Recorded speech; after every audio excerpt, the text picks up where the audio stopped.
नमस्कार, न्यूज उत्तर प्रदेश के पॉडकास्ट खबर दिन भर में आपका स्वागत है। तारीख 12 अगस्त, दिन गुरुवार। मैं वसुंधरा। आज के मुख्य समाचार। पीएम मोदी ने गुरुवार को आत्मनिर्भर नारी शक्ति से संवाद कार्यक्रम में कहा, हमारी सरकार ने महिलाओं को बनाया आत्मनिर्भर। बेटियों बहनों का आत्मविश्वास भी बढ़ रहा है।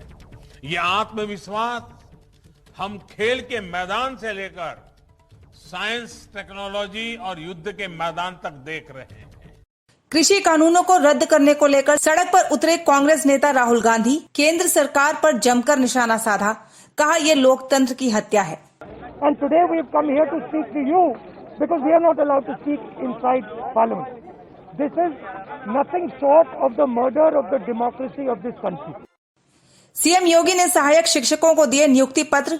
बोले, पहले चयन प्रक्रिया पारदर्शी नहीं थी, इसमें बेईमानी और भ्रष्टाचार का घुन लग जाता था। पारदर्शी व्यवस्था नहीं थी, ईमानदारी का अभाव था।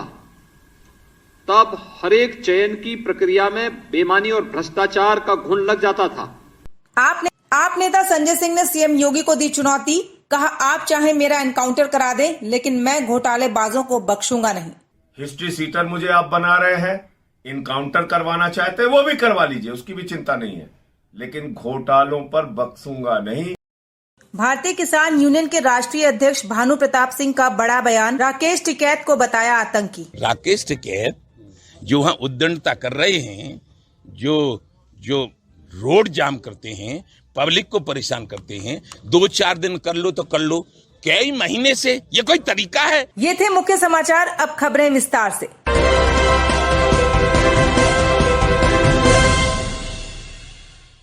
प्रधानमंत्री नरेंद्र मोदी ने आज आत्मनिर्भर नारी शक्ति से संवाद कार्यक्रम में भाग लिया। पीएम ने इस कार्यक्रम में वीडियो कॉन्फ्रेंसिंग के जरिए हिस्सा लिया। पीएम मोदी ने इस मौके पर महिलाओं से भी बात की। पीएम ने अपने संबोधन में कहा, आज महिलाएं आत्मनिर्भर हो गई हैं और इस आत्मनिर्भरता को खेल के मैदान से लेकर साइंस, टेक्नोलॉजी और युद्ध के मैदान तक देख रहे हैं। साथियों, आज बदलते हुए भारत में देश की बहन बेटियों के पास भी आगे बढ़ने के अवसर बढ़ रहे हैं। घर, शौचालय, बिजली, पानी, गैस जैसी सुविधाओं से सभी बहनों को जोड़ा जा रहा है। बहनों बेटियों की शिक्षा, स्वास्थ्य, पोषण, टीकाकरण और दूसरी जरूरतों पर भी सरकार पूरी संवेदनशीलता से काम कर रही है। इससे न सिर्फ महिलाओं की गरिमा बढ़ी है, बल्कि बेटियों बहनों का आत्मविश्वास भी बढ़ रहा है। ये आत्मविश्वास हम खेल के मैदान से लेकर साइंस, टेक्नोलॉजी और युद्ध के मैदान तक देख रहे हैं। ये आत्मनिर्भर भारत के लिए सुखद संकेत है। इस आत्मविश्वास राष्ट्र निर्माण के इन प्रयासों को अब आपको अमृत महोत्सव भी जोड़ना है। आजादी के 75 वर्ष होने के उपलक्ष्य में चल रहा आजादी का अमृत महोत्सव 15 अगस्त 2023 तक चलेगा। 8 करोड़ से अधिक बहनों बेटियों की सामूहिक शक्ति अमृत महोत्सव को नई ऊंचाई पर ले जाएगी।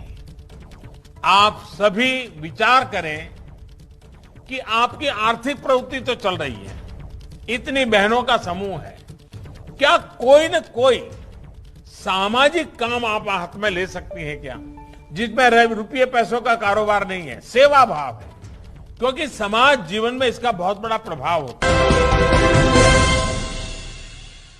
केंद्र के 3 कृषि कानूनों को रद्द करने की मांग को लेकर राहुल गांधी समेत कई विपक्षी नेताओं ने गुरुवार को संसद में विजय चौक की ओर मार्च निकाला। मार्च निकालने के बाद कांग्रेस नेता राहुल गांधी मीडिया से मुखातिब हुए और केंद्र सरकार पर जमकर हमला बोला। उन्होंने कहा कि आज हमें मीडिया से बात करने के लिए यहाँ आना पड़ा, क्योंकि विपक्ष को संसद में बोलने की अनुमति नहीं है। ऐसे में हमें आवाज उठाने के लिए बाहर निकलना पड़ा है और ये लोकतंत्र की हत्या है। Thank you everybody for coming here. The parliament session is over, and frankly, as far as 60% of the country is concerned, there has been no parliament session, because the voice of 60% of this country has been crushed humiliated, and yesterday in the Rajya Sabha, physically beaten. We raised the issue of Pegasus. We asked the government to debate Pegasus. The government refuses to debate Pegasus. We raised the issue of farmers outside Parliament because we cannot raise it inside Parliament. We raised the issue of price rise outside Parliament because we could not raise it inside Parliament. And today we have come here to speak to you because we are not allowed to speak inside Parliament. This is nothing short of the murder of the democracy of this country.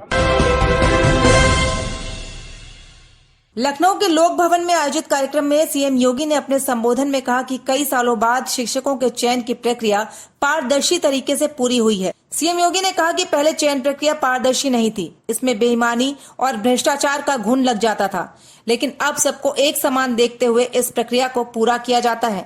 से नई शिक्षा नीति देश के अंदर लागू की गई है, जिसमें तमाम प्रकार के विकल्प हर एक छात्र छात्रा के लिए उपलब्ध कराए जा रहे हैं और मुझे लगता है कि उसके लिए अभी से अपनी तैयारी और अपने को उसके अनुरूप बनाने की तैयारी ये आज की सबसे बड़ी आवश्यकता है।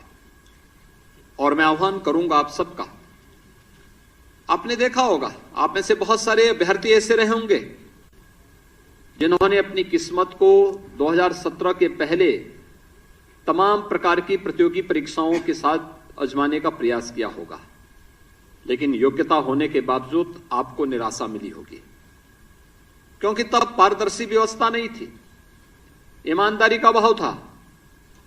तब हर एक चयन की प्रक्रिया में बेईमानी और भ्रष्टाचार का घुन लग जाता था और अंततः व्यक्ति को हताश और निराश होकर के घर में चुपचाप बैठना पड़ता था। लेकिन एक प्रक्रिया 2017 के बाद आप सबको देखने को मिली होगी, जिस चयन की प्रक्रिया के माध्यम से प्रदेश के अंदर अभी हमारी सरकार का 4.5 वर्ष का कार्यकाल पूरा नहीं हुआ, लेकिन इन 52-53 महीनों के दौरान हमारी सरकार ने अब तक 4.5 लाख प्रदेश के नौजवानों को सरकारी नौकरी प्रदेश के विभिन्न विभागों के अंदर दी है। और अन्यथा ये सभी नियुक्तियां पिछली सरकारों की बेईमानी और भ्रष्टाचार की गिद्ध दृष्टि के कारण न्यायालय के स्थगन आदेश के कारण रुकी हुई थी। मार्च 2017 में जब सरकार बनी, हम लोगों ने एक एक करके उन सभी समस्याओं का समाधान किया कि आखिर ये भर्तियां क्यों बंद हैं। आप नेता संजय सिंह ने गुरुवार को अपने एक बयान में कहा कि योगी जी की सरकार चोरी और सीनाजोरी के फॉर्मूले पर चलती है, लेकिन योगी आदित्यनाथ भले ही मेरा एनकाउंटर करा दे, भले ही मुझे हिस्ट्री शीटर बना दे, लेकिन मैं घोटालेबाजों को बख्शूंगा नहीं, मैं इनके खिलाफ कार्रवाई करवा कर ही रहूंगा। आदित्यनाथ जी की सरकार चोरी और सीनाजोरी के फॉर्मूले पर चल रही है। मैंने उत्तर प्रदेश में जल जीवन मिशन के अंदर हो रहे एक महा घोटाले का खुलासा किया। मैं उम्मीद करता था कि उत्तर प्रदेश के मुख्यमंत्री, जो अपने आप को बहुत ईमानदार कहते हैं, वो इस पर कुछ कार्रवाई करेंगे, लेकिन उन्होंने कार्रवाई करने के बजाय अपने मंत्री से मेरे ऊपर मुकदमा लिखवाने के लिए डिफेमेशन का नोटिस भिजवाया है। तो मैं बताना चाहता हूं कि भ्रष्टाचारियों को जेल भिजवाकर ही दम लूंगा, सीबीआई की जांच करवाकर ही दम लूंगा। जिन लोगों ने जल जीवन मिशन में लोगों के घर पानी पहुंचाने के इस महत्वाकांक्षी योजना में हजारों करोड़ का घोटाला किया है, उनको जेल के सीखचों के पीछे भिजवाकर ही शांत बैठूंगा। इसलिए ये डिफेमेशन की धमकी, ये मुकदमों की धमकी, ये किसी और के लिए रखिए, इससे मेरे ऊपर कोई फर्क नहीं पड़ने वाला है। आपने 15 मुकदमे लिखवा दिए आदित्यनाथ जी, हिस्ट्री सीटर मुझे आप बना रहे हैं, इनकाउंटर करवाना चाहते हैं वो भी करवा लीजिए, उसकी भी चिंता नहीं है, लेकिन घोटालों पर बख्शूंगा नहीं। जितने घोटाले मिलेंगे हर घोटाला खोलूंगा, यह स्पष्ट तौर पर मैं आपसे कहना चाहता हूं। भारतीय किसान यूनियन के राष्ट्रीय अध्यक्ष भानु प्रताप सिंह ने किसान नेता राकेश टिकैत को लेकर विवादित बयान दिया है। उन्होंने कहा कि राकेश टिकैत दिल्ली गाजीपुर बॉर्डर पर आतंक फैला रहे हैं। उनके अंदर ईमानदारी नहीं रही, वो 100% बेईमान है। दिल्ली गाजीपुर बॉर्डर पर किसानों का विरोध प्रदर्शन कांग्रेस और बीजेपी विरोधी दलों द्वारा फंडिंग किया जाता है। इसके साथ भानु प्रताप सिंह ने केंद्र सरकार के 3 नए कृषि कानूनों को लेकर भी बड़ा बयान दिया है।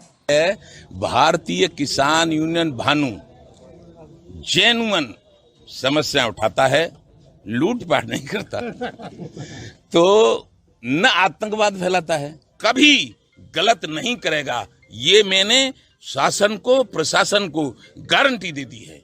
और उद्दंड लोगों को जो आज नाम लेके बताऊं, आपकी मर्जी, राकेश टिकैत जो वहां उद्दंडता कर रहे हैं, जो रोड जाम करते हैं, पब्लिक को परेशान करते हैं, 2-4 दिन कर लो तो कर लो, कई महीने से ये कोई तरीका है?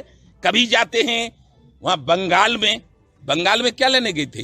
यदि उत्तर प्रदेश के किसानों की समस्या का समाधान चाहते हो तो आज माननीय मुख्यमंत्री योगी आदित्यनाथ से मिलना पड़ेगा। यदि केंद्र से समस्या को समाधान चाहते हो तो कृषि मंत्री और प्रधानमंत्री और वित्त मंत्री से मिलना पड़ेगा। अब कोई अन्यायी, कोई आतंकवादी, कोई गलत आदमी जो अत्याचार करता है, उस पर क्रोध आता है तो उसके कपड़े उतरवा देता हूं। सावधान रहें सब लोग। हर रोज की तरह एक बार फिर आपके लिए लेकर आए हैं पहचानो कौन का सेगमेंट। इसमें हम आपको सुनाते हैं एक आवाज। वो आवाज एक राजनेता की या एक अभिनेता की होती है। आपको ये आवाज पहचाननी होती है और कमेंट बॉक्स पर लिखकर बताना होता है ये आवाज किसकी है। तो सुनिए आज की आवाज और अपना सही जवाब लिख भेजिए कमेंट बॉक्स में। इस बुलेटिन में इतना ही। कल फिर मिलेंगे कुछ नई खबरों के साथ। नमस्कार। का एक पिक्चर देख लिया था बाबा का, कोई मुझे जीने दो ऐसे विलन का। मैं यहाँ पे काला टीका लगा के, काला पैंट और काला कुर्ता, लंबे बाल, और जब मैं वॉक पे चलता था तो लड़कियां सामने से टर्न करके निकल जाती थी।